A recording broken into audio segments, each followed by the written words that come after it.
This is Claudia Suen from TarotCardExpert.com. We're going to go again into more of the major arcana. And this time I wanted to show you a little bit about more of the scary cards. And it will be the devil and how it relates to other cards. When you get on the site and you start looking at the classes for the major arcana, you'll see that it will teach you to lay out the cards in a certain pattern.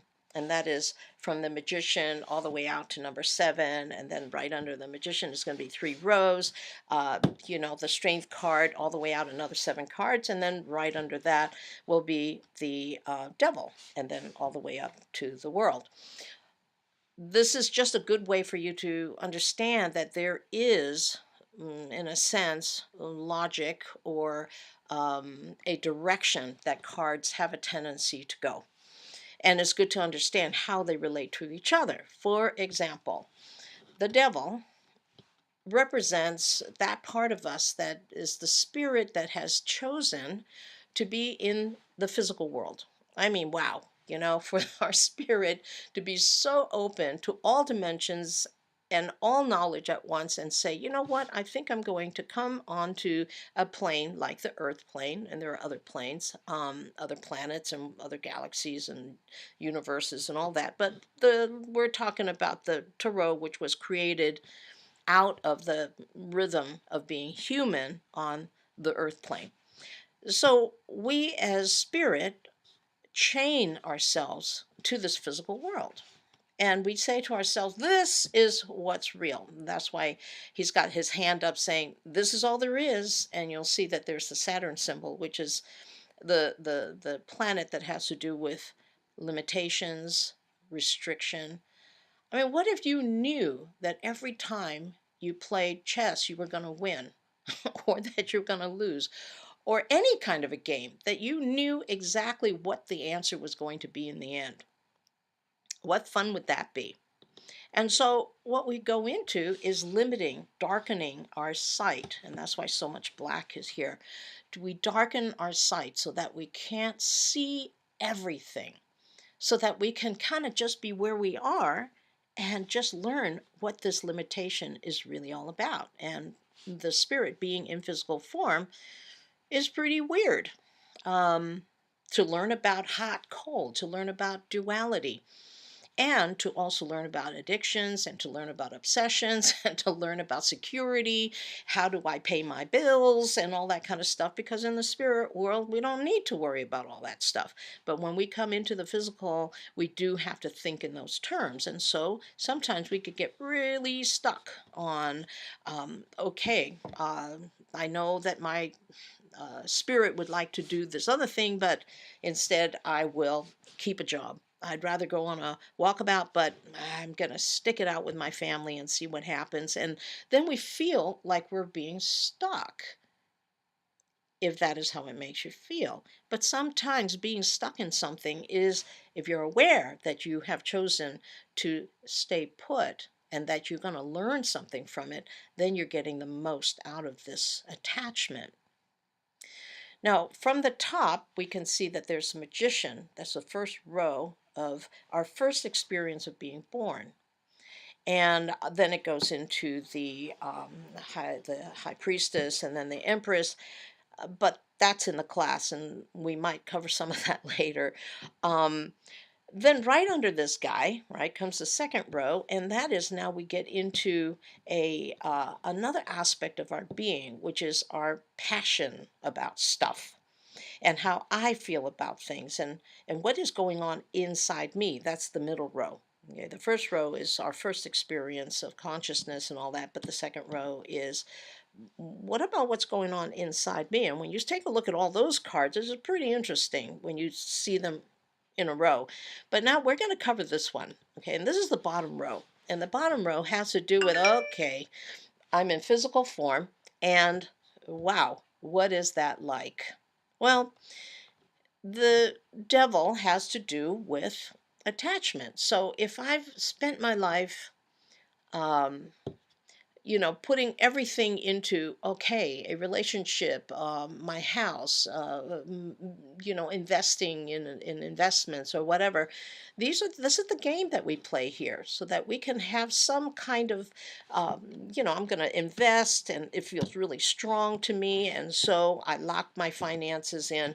Or, I want this relationship because it turns me on so much, so I'm just going to want to possess that. I'll limit everything else and I'll go for this. Or, but you got to then ask yourself, does your spirit feel free? And if it does, then this card wouldn't show up.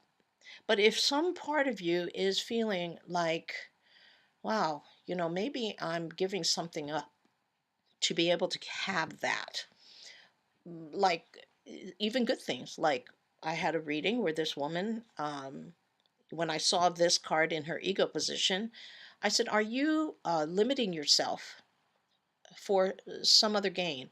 And she said, yeah, I am working in the bank, which I hate, but I want to send my kid to school so I can earn money so that she could go to school. And I know that I would like to do other things, but I have chosen this. And so it's not always a bad card. It just means sometimes we make choices that I limit myself for the sake of something else. But she could be doing something else. And maybe she could have said, oh, you know, daughter, you go get a job. I want to, whatever, travel or, do something more fun or not work at a bank. But that's where you have to go inside and see, what is this about? But let's take a look at it as a progression of the evolution of consciousness.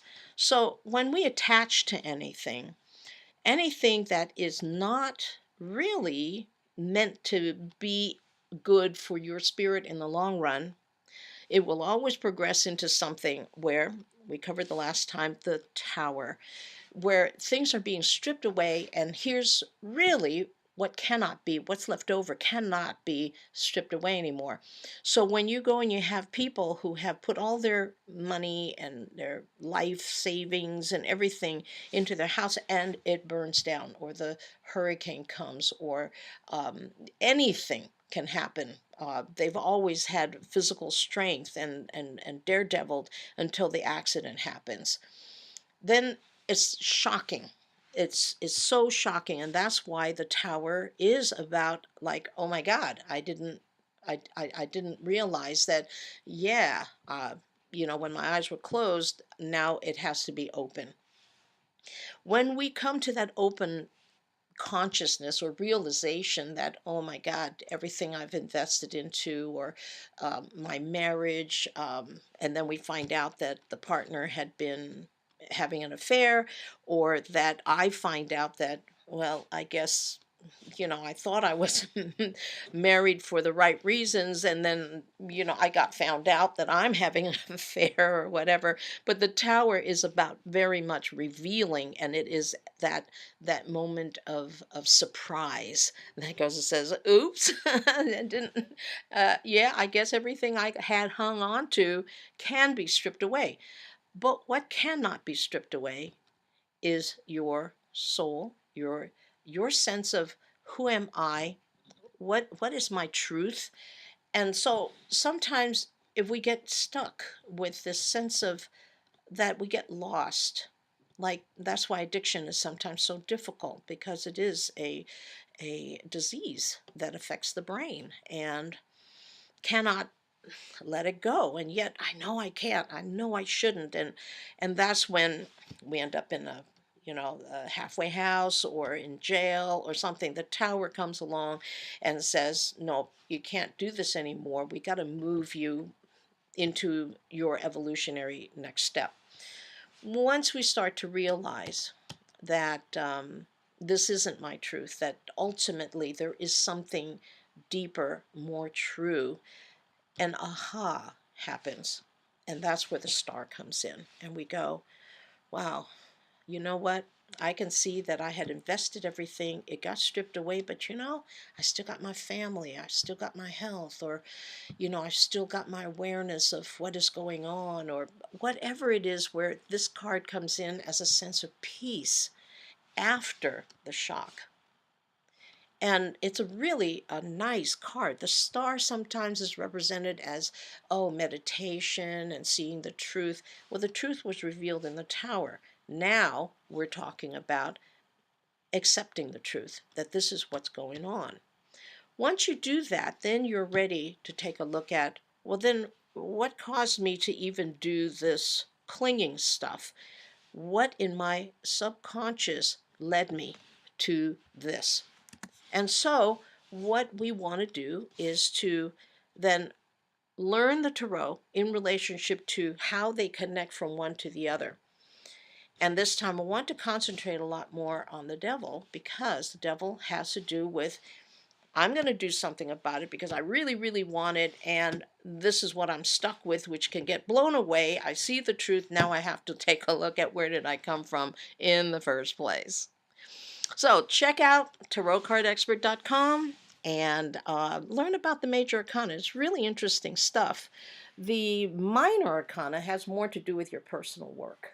It has to do with how you feel, in what ways are you thinking, how do we process all of this major arcana stuff as our path of evolution as well, to understand your thoughts, how your thoughts work, those would be the swords, how your feelings work, which is the cups, how your spirit works, yeah, go for it. And then how does my practical sense of success work? And those would be all of the pentacles, and that's all in the minor arcana. But we just covered the major, and yeah, check it out. TarotCardExpert.com. See you next time. Bye.